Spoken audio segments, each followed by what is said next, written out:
ប្រហែលថ្ងៃមុនហ្នឹងគឺគេទៅតែចេញ Minecraft Movie Digital ហើយខ្ញុំទៅតែបានអង្គុយមើលបើសិនជាមានគេសួរខ្ញុំថាមិនបានអត់ព្រមទៅមើលនៅរោងកុនហ្មងដោយសារខ្ញុំឃើញ review វាអត់សូវស្រួលអញ្ចឹងខ្ញុំក៏សម្រេចចិត្តអត់តន់ spoil ខ្លួនឯងទេចាំប្រហែលជាខ្ទង់មួយខែជាងនេះឲ្យគេដាក់ digital ឥឡូវទីបំផុតបានអង្គុយមើលអញ្ចឹងសួស្តីអ្នកនរគ្នាស្វាគមន៍មកកាន់ channel How to Do ហើយនេះគឺជាកម្មវិធី Forcing ដែលជាកម្មវិធីដែលខ្ញុំបញ្ចេញមតិទៅលើបញ្ហាណាមួយឬក៏ជា game ឬក៏ជាយោបល់របស់ខ្ញុំផ្ទាល់អញ្ចឹងទៅអញ្ចឹងថ្ងៃនេះគឺខ្ញុំនឹងមកនិយាយពាក់ព័ន្ធជាមួយនឹង Minecraft Movie អញ្ចឹងនៅក្នុង The Minecraft Movie ហ្នឹងខ្ញុំមិនដឹងថាគេ set up វានៅក្នុង version ប្រហែលទេប៉ុន្តែអ្វីដែលខ្ញុំដឹងគឺនៅក្នុង world Minecraft the Movie គឺគេលេងជា mod pack វាមិនមែនជា vanilla world ទេដូចទាំងអស់គ្នាឃើញអញ្ចឹងវាមានដើមឈើវាមានប្លុកមួយចំនួនដែលវាខុសពី vanilla Minecraft អញ្ចឹងហើយគឺយើងសន្មតថា Minecraft the Movie គឺស្ថិតនៅក្នុង world ដែលយើងលេង mod pack នៅក្នុងហ្នឹងអញ្ចឹងខ្ញុំមកនេះគឺខ្ញុំនឹងនិយាយពាក់ព័ន្ធ3ចំណុចទី1ចំណុចល្អដែលចំណុចអាចទទួលយកបានទី2គេហៅ neutral ឬក៏ចំណុចកណ្ដាលមានន័យថាចំណុចហ្នឹងវាអត់ល្អក៏វាអត់អាក្រក់គឺវានៅចំកណ្ដាលវាសវាប្រផេះវាអត់ខ្សហើយក៏វាអត់ខ្មៅដែរហើយចំណុចទី3ហ្នឹងគឺជាចំណុចដែលអត់ល្អចំណុចដែលមិនគួរមាននៅក្នុងរឿងអញ្ចឹងស្វាគមន៍មកកាន់កម្មវិធី Forcing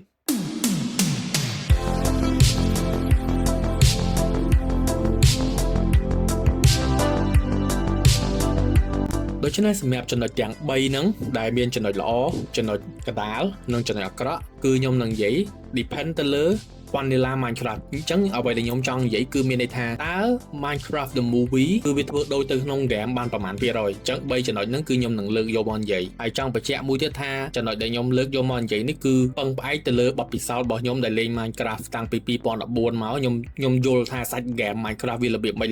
អញ្ចឹងបើក្បាលដំបូងមកគឺយើងនិយាយពាក់ព័ន្ធជាមួយនឹងចំណុចល្អមុនសិនដោយសារតែចំណុចហ្នឹងវាជាចំណុចដែលខ្ញុំចង់និយាយមុនគេចំណុចល្អទី1នោះគឺនៅក្នុង Minecraft the movie គេមាន portal 2ប្រភេទទី1គឺ portal real world ទៅ overworld មានន័យថា portal ដែលយកមនុស្សមែនតែនចេញពីភពផែនដីចូលទៅកាន់ពិភព Minecraft portal ទី2គឺជា portal ដែលតភ្ជាប់ពី overworld ទៅ the nether មានចាំទេថាកន្លែងហ្នឹងបើក្បាលដំបូងនៃ trailer មានមនុស្សមួយចំនួនគេយកអារឿងហ្នឹងទៅនិយាយគេថាមិនបាន portal ហ្នឹងពណ៌ទឹកផ្ទៃមេឃចឹងមិនព្រមពណ៌ផ្កាឈូកដូច portal ក្នុង game តាមពិតទៅពេលដែលយើងមើលក្នុង trailer ហ្នឹងយើងគិតថារឿងហ្នឹងគេធ្វើខុសពី game បាត់ដោយសារគ្រាន់តែពណ៌ portal យកអត់ត្រូវហ្នឹងតែតាមពិតមិនមែនទេអ្វីដែលយើងអាចដឹងនៅក្នុងរឿងហ្នឹងបានគឺ portal ដែលមានពណ៌ផ្ទៃមេឃហ្នឹងគឺជា portal ដែលតភ្ជាប់ពីពិភពមែនតែនចូលទៅកាន់ Minecraft ប៉ុន្តែសម្រាប់ portal ដែលតភ្ជាប់ពី overworld ទៅ nether ហ្នឹងគឺគេធ្វើពណ៌ត្រូវគឺពណ៌ស្វាយគេធ្វើត្រូវអញ្ចឹងខ្ញុំគិតថាចំណុចហ្នឹងគឺល្អមែនតើចំណុចល្អទី2នោះគឺគេបានយក detail ចំណុចមួយដែលពេលហ្នឹងពួក Piglin វាឆ្លងមកពិភព overworld ពួកនឹងវាមិនទៅជា Zombify ហើយនៅក្នុង game គឺដូចគ្នាអញ្ចឹងនៅក្នុង game ពួក Piglin ហ្នឹងមិនអាចមក overworld បានទេនៅពេលដែលមកគឺវានឹង turn ទៅជា Zombify Piglin ប៉ុន្តែនៅក្នុងរឿងពួក Piglin ហ្នឹងនៅពេលដែលវា turn ទៅជា Zombify គឺវាងាប់ហ្មងវាមិនមែនរបៀបដើរ wandering នៅលើ overworld ទេណាមិនមែនដូចនៅក្នុង game ទេប៉ុន្តែវាក៏ជាចំណុចមួយដែលយើងអាចមើលឃើញដែរថាអ្នកធ្វើរឿងហ្នឹងគឺគេយក detail ចេញពី game មកចំណុចល្អទី3គឺគេប្រើចម្រៀងគេប្រើ sound effect របស់ game នៅក្នុងរឿងហ្នឹងគឺនៅពេលយើងទៅអង្គុយមើលគឺយើងឃើញថាទាំង sound effect ទាំងចម្រៀងគឺគេយកចេញពី game មកទាំងអស់ចំណុចល្អទី4ពាក់ព័ន្ធជាមួយនឹងកម្ពស់ហើយខ្ញុំអត់និយាយកម្ពស់របស់មនុស្សមែនតើទេណាខ្ញុំនិយាយពីកម្ពស់របស់ villager បើទាំងអស់គ្នាមើលនៅលើរូបអ្នកនរគ្នាឃើញហើយគឺកម្ពស់ villager គឺវាធូរ block tall មានន័យថាពេលដែលយើងយកវាទៅធៀបជាមួយនឹង portal ទៅគឺយើងឃើញថា villager គឺវាកម្ពស់វាគឺ2 block tall ដូចទៅក្នុង game អញ្ចឹងកម្ពស់ហ្នឹងគឺវាត្រូវហើយតែសារជាទូទៅ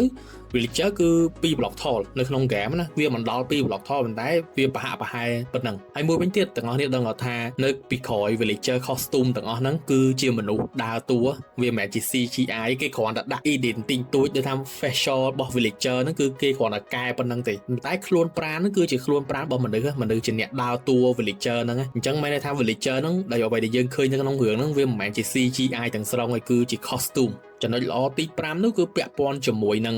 ព្រួញនៅឈុតមួយឈុតកន្លែងដែលពួកអដែងវាទៅចូលមក overworld ហើយមេអង្កត់មិនមានពួកចក key skeleton វាបាញ់ព្រួញហើយដល់ពេលព្រួញហ្នឹងវាភ្លើងមិនឆេះភ្លើងទាំងអស់នេះឃើញព្រួញហ្នឹងគឺឆេះភ្លើងហើយអញ្ចឹងព្រួញទាំងអស់ហ្នឹងគឺបាញ់ចេញពី skeleton ដែលមាន enchanted bow អញ្ចឹងអ្វីដែលខ្ញុំអាចស្មានបានគឺ bow ហ្នឹងគឺជា enchanted flame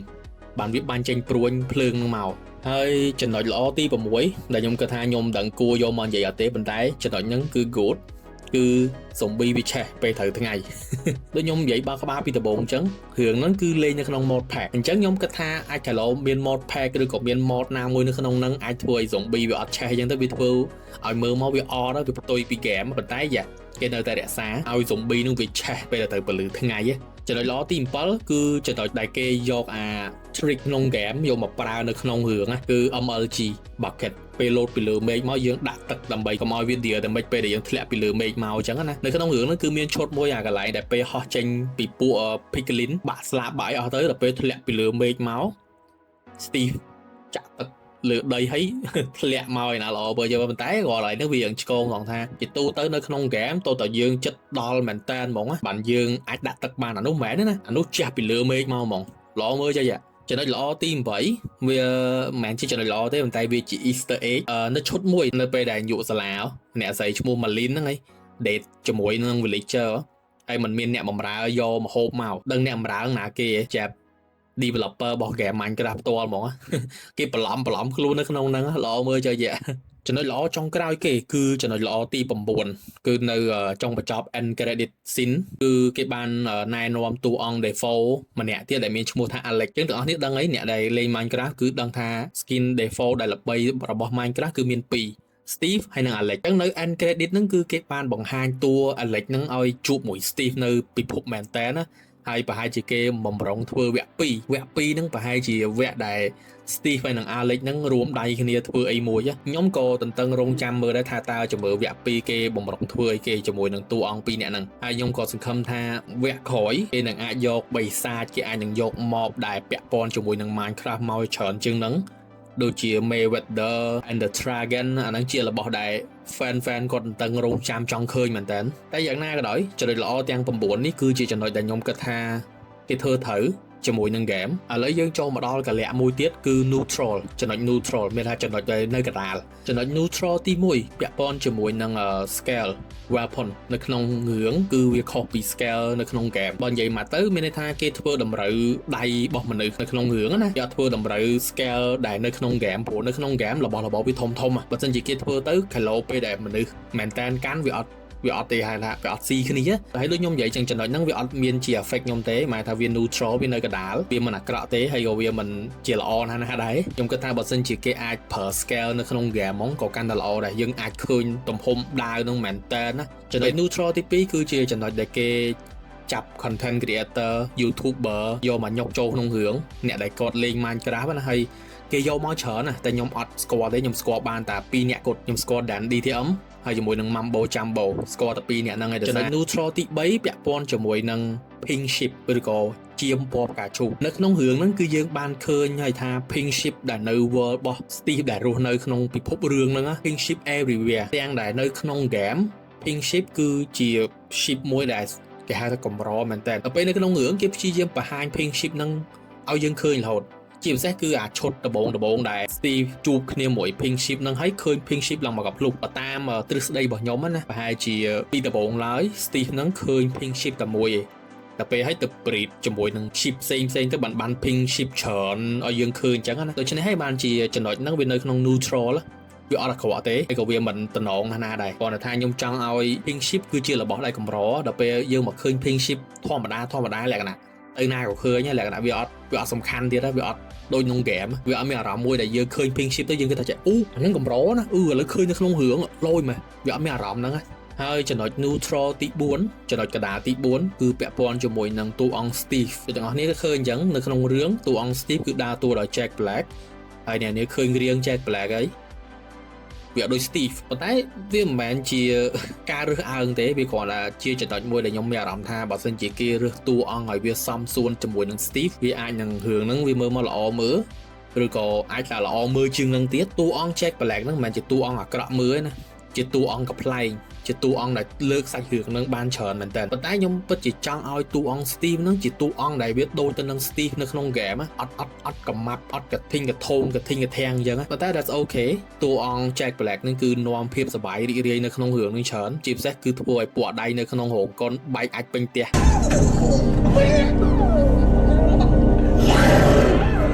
ចឹង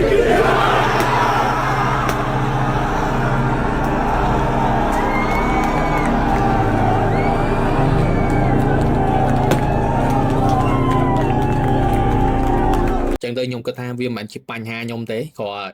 តែវានៅចន្លោះកណ្ដាលវាល្អផងវាអាក្រក់ផង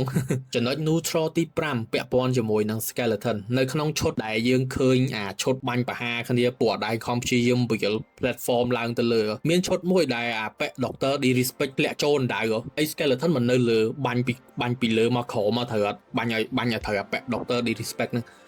បាញ់អត់ត្រូវទេនិយាយពីថាពួកអា skeleton នៅក្នុងរឿងហ្នឹងគឺដូចអាចចឹងបាញ់អត់មានត្រូវទាំងអស់តែវាមិនមែនជាបញ្ហាខ្ញុំទេដោយសារអាហ្នឹងជារឿងគេមិនអាចស្លាប់តួអង្គទេ War របស់ Steve ណាអាចមិនមែនជា hardcore ទេអាចជា War ធម្មតា survivor ណាចុះបើសិនជាគេដាក់ឲ្យឈុតនឹងបាញ់ត្រូវអាប៉ែ Doctor Disrespect នឹងហើយងាប់តែអត់ងាប់ទេទៅ respawn វិញចឹងទៅអាហ្នឹងវាមិន make sense ជាងវាមិនធ្វើឲ្យ skeleton ហ្នឹងកាន់តែគួរឲ្យខ្លាចដល់ពេលនៅក្នុងរឿង skeleton បាញ់ទៅជើងមេឃអាមកគ្រាប់ទៀតទៅអាមេរិកអត់មានត្រូវមនុស្សទេយីមែនគឺមើលមកវាដូចអាច skeleton នៅក្នុងរឿងវាដូចក្នុង game បាញ់និយាយទេព្រោះអានោះទឹកដៃ immortal ទេចំណុច neutral ទី6គឺជាចំណុចដែលខ្ញុំគិតថាគេដកស្រង់ចេញពី lore ហ្នឹងមានន័យថាជាសាច់រឿងដែលគេសរសេរនៅក្នុង game Piglin ជាទូទៅពេលដែលវាមក overworld គឺវាទៅជា zombify Piglin តែនៅក្នុងរឿងហ្នឹងគឺគេបាន add បញ្ចូលនៅ Netherworld Portal គេបាន add បញ្ចូលនៅ Netherworld Potion ដែលជាទឹកថ្នាំឲ្យពួក Piglin ហ្នឹងផឹកទៅវាអត់ turn ទៅជា zombify ទេពេលទៅដល់ overworld ហើយខ្ញុំពិតជាឆ្ងល់ថាតើទឹកហ្នឹងវាដំណើរការមិនទេពេលផឹកទៅប្រហែលនាទីបានវា turn ទៅជា zombify គ្រាន់តែមួយនំនេះលិតផឹកតែមួយឈីបលេងទៅ overworld បានហើយទៅយូរទៀតណាមិនទៅមួយផ្លែតណាប៉ុន្តែវាអត់ជាបញ្ហាទេដោយសារអាហ្នឹងគឺជារឿងដែលគេធ្វើឲ្យវា make sense នៅក្នុងរឿងសត្រូវនៅក្នុងរឿងហ្នឹងគឺពួក Piglin ហ្នឹងហើយបើសិនជាពួក Piglin ហ្នឹងមិនអាចមក overworld បានពួកមនុស្សហ្នឹងក៏មិនដឹងមានអីប្រយោជន៍ដែរអញ្ចឹងគេមានតែធ្វើអាហ្នឹងឲ្យវា make sense ណាឲ្យអាចពួក Piglin ហ្នឹងមកពិភពខាងក្រៅឲ្យមកពិភព overworld បានណាចំណុច neutral ទី7ដែលខ្ញុំគិតថាវាអត់សូវ make sense ដូចគ្នាពាក់ព័ន្ធជាមួយនឹង Steve នៅក្នុងរឿងហ្នឹង Steve មិនមែនជា Steve ដែលចាប់ផ្ដើម game ទេណាSteve នេះគឺ Steve លេងបាន1000ថ្ងៃ2000ថ្ងៃហើយ item មានឡើងកប់អស់ហើយប៉ុន្តែមិនបានអត់មាន Ender Pearl ខ្ញុំអត់យល់នៅក្នុង world ហ្នឹងពិបាកហៅ Ender Pearl ខ្លាំងឬមិនខ្ញុំមិនចេះតែនិយាយនៅក្នុងរឿងហ្នឹងគឺមានឈុតមួយដែល Doctor Disrespect នឹងយក Ender Pearl ចេញពី hub មកពេលហ្នឹងមិនបោះទៅក្រោយហើយមិន teleport តបមក Steve នឹងមិននិយាយថាមានមួយហ្នឹងផង Why Enderman ចង់ងាប់មកបានខ្ញុំពងអង្គុយគិតតែចេះSteve មានតាំងពី Electra មានតាំងពី Totem មានតាំងពី3ជើង Swiftness Diamond Armor មកឈុតហើយសល់ Diamond នៅក្នុង Mountain Redstone ទៀតមិន Ender Pearl មកគ្រាប់អត់មាន At least ក៏មាន 4-5 គ្រាប់ដែរមានតែមកគ្រាប់ដល់សូវជឿសឬក៏ពិភពហ្នឹង Jack Black ចូលចិត្តប្រើ Ender Pearl ច្រើនពេកទៅធ្វើឲ្យវាសល់តែមកគ្រាប់ខ្ញុំដល់ពេលអញ្ចឹងឆ្ងល់តែលោកគេចង់បង្ហាញប្រាប់យើងថា Ender Pearl ហ្នឹងវាជារបស់មានតម្លៃណា Yeah that's itចំណុច neutral ទី8ហើយក៏ជាចំណុចចុងក្រោយនៅក្នុង neutral ដែរគឺពាក់ព័ន្ធជាមួយនឹង Piglin បើសម្រាប់អ្នកដែលគាត់លេង Minecraft Vanilla គឺគាត់ដឹងហើយថា Piglin អត់អាច attack villager ទេប៉ុន្តែបើ Iron Golem ឃើញ Iron Golem នឹងវាយ Piglin នៅក្នុងរឿងគឺគេធ្វើឲ្យ Piglin នឹងទៅវាយ villager ដោយសារតែសាច់រឿងគេឲ្យយើងធ្វើអញ្ចឹងប៉ុន្តែត្រូវចាំថាក្នុង game គឺវាអត់ដំណើរការអញ្ចឹងទេនៅក្នុង game មានតែពួក villager មួយគត់ដែល attack villager បើពួក Piglin នេះគឺអត់មាន attack villager ទេក្នុង game ដល់ពេលអញ្ចឹងខ្ញុំពងអង្គុយគិតតែសាច់រឿងបើសិនជាដកពួក Piglin នឹងចេញហើយចំនួនដោយពួក villager វិញប្រហែលជា make sense ជាងដោយសារតែពួក villager គឺជាពួកដែលប្រឆាំងមួយ villager បើសិនជាយកអាហ្នឹងមកប្រើល្អប៉ុន្តែគេអត់យកវាមកប្រើគេគ្រាន់តែបង្ហាញនៅក្នុង Woodland Mansion តែបន្តិចហ្នឹងហើយដូចអត់មានអីជាដុំកំភួនហ្នឹងសូម្បីតែការប្រយុទ្ធចុងក្រោយខ្ញុំរំពឹងថានឹងមាន Vindicator នឹងមាន Invoker ជប់វិចចេញមកតែអត់មានហ្នឹងការប្រយុទ្ធចុងក្រោយគឺគ្រាន់តែឃើញ Iron Golem ចេះហោះហើយជាមួយ Iron Golem ផ្សេងវាយជាមួយពួក Piglin តែប៉ុណ្ណឹងអត់មានអីច្រើនហ្នឹងអូខេអញ្ចឹងសម្រាប់ neutral ចំណុច neutral គឺខ្ញុំបាននិយាយអស់ហើយឥឡូវយើងចូលមកដល់ចំណុចក្តៅគឺចំណុចដែលអត់គួរមាននៅក្នុងរឿងហើយគួរអត់គួរដាក់ចូលបណ្ដោយទៅចំណុចអាក្រក់ទី1នោះគឺពាក់ព័ន្ធជាមួយនឹង scale ដូចគ្នាប៉ុន្តែសារនេះខ្ញុំមិននិយាយពី scale item ទេគឺខ្ញុំនិយាយពី scale block ខ្ញុំមិនដឹងថាហេតុអីបានជាគេប្រើ block obsidian ស្មើទៅនឹង1ម៉ែត្រខ្ជូបមែនថា block នោះវាស្មើគ្នាហើយប៉ុន្តែនៅពេលដែលយើងមើលអាឈុតដែល Steve ហ្នឹងវាផ្ទះខ្លួនឯងជា wool ហ្នឹងឡើងទូហើយដល់ពេលយកមកធៀបជាមួយនឹង ទ្វីហ្នឹងគឺមានកម្ពស់4 block tall វាមានអារម្មណ៍ថាវាអត់ស៊ីគ្នាមានអារម្មណ៍ថាចម្លែកចុយមកពេលអញ្ចឹងតែនៅក្នុង game គឺទ្វា2 block tall ទេហើយអត់ចង់ឲ្យឃើញអញ្ចឹងចង់ឲ្យឃើញ wool ហ្នឹងវាស្មើតែ2 block tall ជាមួយនឹងក្រែជាមួយនឹងទ្វាជាមួយនឹងក្រែចំណុចអាក្រក់មួយទៀតគឺជាចំណុចដែលពេលដែល Steve ឆ្លងពី Overworld ទៅ Nether ជាលើកដំបូងมันមានពួក Piglin នៅក្នុងមកកំភ្លុះទៅហើយគឺនៅជុំវិញនឹងទាំងអស់ប៉ុន្តែអ្នកនេះមិនចាប់អារម្មណ៍ទេ Steve គឺអត់មានពាក្យ goal ទេជាទូទៅនៅក្នុង game ដរាបណាដែលតួអង្គ player យើងចូលទៅកាន់ Nether ហើយបើសិនជាយើងជួបពួក Piglin ឬក៏យើងជួបពួក Piglin brute ក៏ដោយឥឡូវយើងមិនបាច់និយាយពួក brute ទេយើងនិយាយតែពួក Piglin ធម្មតាពួក Piglin ធម្មតានៅពេលដែលយើងអត់ពាក់ goal អត់ពាក់មាសគឺពួកវាមក attack យើង automatic ហ្មងនៅក្នុងរឿងគឺគេធ្វើអញ្ចឹងហ្មងនៅក្នុងរឿង Steve ចូលមក Nether ឃើញពួក Piglin អត់ពាក់ goal ហ្មងតែពួកហ្នឹងអត់ attack ហ្មងពួកហ្នឹងគឺដើរធម្មតាលេងអីធម្មតាអត់ខ្វាយខ្វល់ពី Steve ហ្មងតែចឹងទៅវាមានអារម្មណ៍ណាចំណុចហ្នឹងវាអត់គួរមាននៅក្នុងរឿងវាគួរតែជាចំណុចមួយដែលពេលដែល Steve ចូលទៅដល់ពួក Piglin ហ្នឹងគឺមើលមុខ Steve ហើយលើកដាវរត់ដេញកាប់កន្លែងហ្នឹងវាធ្វើឲ្យមើលមក make sense ជាមួយនឹង game ឬក៏សាច់រឿងហ្នឹងគេអាចធ្វើឲ្យ Steve ហ្នឹង realize ថាអូពួកហ្នឹងវាចូលចិត្ត goal ចុះបើសិនខ្ញុំមាន goal នៅដៃពួកវា attack យើងអត់ពួកវាវាយយើងអត់អាចថាឈុតហ្នឹងរត់ Steve pop up idea ឬក៏ឃើញមានមាសមានអីចឹងទាញមាសមកកាន់លើកចេះ Steve ហ្នឹងរកយកមាសហ្នឹងចាក់ចូលឡាវ៉ាអញ្ចឹងណាហើយពួកហ្នឹងវាឈរមកកន្លែងហ្នឹងមិនធ្វើឲ្យ Steve ហ្នឹងមានអារម្មណ៍ថាអូពួកហ្នឹងវាឲ្យតម្លៃមាសអញ្ចឹងអាចថា Steve ហ្នឹងយកមាសហ្នឹងទៅ craft ពាក់អញ្ចឹងទៅកុំឲ្យបុក Piglin ហ្នឹងមើលមក Steve ថាជាសត្រូវអីចឹងណាវាមិន make sense ជាងប៉ុន្តែខ្ញុំយល់ពេលដែលយើងធ្វើអញ្ចឹងគឺធ្វើឲ្យសាច់រឿងវាខូចព្រោះសាច់រឿងគេហ្នឹងគឺពួក Piglin ហ្នឹងអត់ត្រូវការ goal អីណាគេត្រូវការតាអបនោះដើម្បីដណ្ដើមយក overworld តែប៉ុណ្្នឹងហើយចំណុចអាក្រក់ទី3ដែលខ្ញុំគិតថាជាចំណុចដែលអត់ make sense ដូចគ្នាមានឈុតមួយកន្លែងដែល zombie វាមក attack ពួកអាដែងមិនឃើញ zombie ខំជាមជាទូទៅនៅក្នុង game zombie គឺអត់ដែល attack មកទេមិនថាជាមថាជ្រូកថាគោគឺ zombie អត់ដែលស៊ីអាចរបស់ចឹងឯង zombie គឺវាខំតែ player ឯងចម្លែកចុយមកមានអារម្មណ៍ថា zombie នៅក្នុងពិភពហ្នឹងមិនចឹងតែខ្ញុំទទួលស្គាល់ថាគេលេង mod pack កន្លោ mod pack ហ្នឹងវាមាន mod ដែលអនុញ្ញាតឲ្យ zombie ហ្នឹងឃើញសត្វស្អីក៏ស៊ីអាចកន្លោអញ្ចឹងប៉ុន្តែដាក់កន្លែងហ្នឹងមកខ្ញុំមើលអត់ចូលភ្នែកខ្ញុំមានអារម្មណ៍ថាចម្លែកចុយមកអត់គួរមាននៅក្នុងរឿងទេហើយសម្រាប់ចំណុចអាក្រក់ទី4គឺពាក់ព័ន្ធជាមួយនឹងឈុតមួយជាឈុតដែលខ្ញុំមើលខ្ញុំទើសភ្នែកមែនតើគឺកន្លែងដែលពួកអដែងប្រើ Electra អ្នកដែលគាត់លេង game គាត់ដឹងហើយការកន្លែង Electra គឺយើងលោតពីទីខ្ពស់មកត្រូវហ៎យើងលោតពីទីខ្ពស់មកយើងហក់ឲ្យយើងកន្លែងទៅតិចចែកត្រូវអត់នៅក្នុងរឿងគេធ្វើអញ្ចឹងហ៎នៅក្នុងរឿងចាលោតពីលើទីខ្ពស់មកវូអត់មានប្រើ firework ទេឈុតកន្លែងហ្នឹងណាបើសិនជាគេញុក firework ចូលខ្ញុំគិតថានឹងលយអាចថាហប់ពេល Henry ហក់ពីលើនំហ្នឹងមក Henry អត់ដឹងប្រើមិនទេតែហើយទៅ Henry ហ្នឹងវាឆ្លាតទៅហ៎វាមិនទាញ firework មកវាគ្រាន់តែប្រើ firework ទៅហោះទៅអន់គ្រាន់តែទូអង្គហ្នឹងគ្រាន់តែធ្លាក់មកស្លាប់ហ្នឹងបើអូតូវាអត់ make sense ហើយអាសំខាន់បើអូតូហ្នឹងមកជុំហីងុំពេលបើរួចគឺហោះបានមកស្រឡាញ់អត់មានប្រើ firework ទេហើយដល់ពេលអាស៊ីនកន្លែងដេញបដិញគ្នាមួយពួក gas ពួកអីហ្នឹងអត់មានប្រើ firework ទេហើយទៅពេលប្រើ firework គឺប្រើពេលកន្លែងដែលអស់ action ហីអស់កន្លែងដេញគ្នាហីគឺប្រើដើម្បីឲ្យខូច Electra ហើយធ្លាក់ពីលើមេឃមកតែប៉ុណ្្នឹង like អីមានព្រមប្រើ firework ហ្នឹងពីដើមមកកន្លែងឈុតបដិញគ្នាហ្នឹងមកវាមិនល្អមើលថាឥឡូវឈុតនោះពងហោះទៅពេលហោះ down ឲ្យពេលរបៀបថាអោនទៅក្រោមរហូតទៅក៏ប្រើក៏ជួយមួយទៅដើម្បីហោះឡើងទៅលើវិញវាមិនមើលមកវាតានតឹងក្នុងអារម្មណ៍ព្រោះតួអង្គហ្នឹងត្រូវគេចពី gas ផងត្រូវប្រើ Electra ជាមួយ firework ផងដើម្បីឲ្យហោះទៅមុខវាមិនមើលទៅតានតឹងដល់ពេលនៅឈុតហ្នឹងគឺអត់មានឡើយហ្នឹងឯងហើយ firework ប្រើតែពេលធ្លាក់ពីលើមេឃហើយវាអត់យល់ឈុតហ្នឹងអត់តំណងខ្ញុំនិយាយមែនចំណុចអាក្រក់ទី5ដែលជាចំណុចអាក្រក់ចុងក្រោយហើយក៏ជាចំណុចមួយដែលខ្ញុំមានអារម្មណ៍ថាវាអត់សូវ make sense ដូចគ្នាគឺនៅក្នុងឈុតមួយដែលក្នុង Woodland Mansion កន្លែង chess room ប៉ុន្តែដែលគាត់អត់ស្គាល់ chess room ក្នុង Woodland Mansion ទេប្រហែលជាដែរលេង game មកពីមុនមកហើយប៉ុន្តែសម្រាប់ chess room ហ្នឹងអ្វីដែលខ្ញុំធ្លាប់លេងអ្វីដែលខ្ញុំធ្លាប់សិក្សាពី game ហ្នឹងគឺនៅក្នុងហ្នឹងអត់មានអីទាំងអស់នៅក្នុងរឿង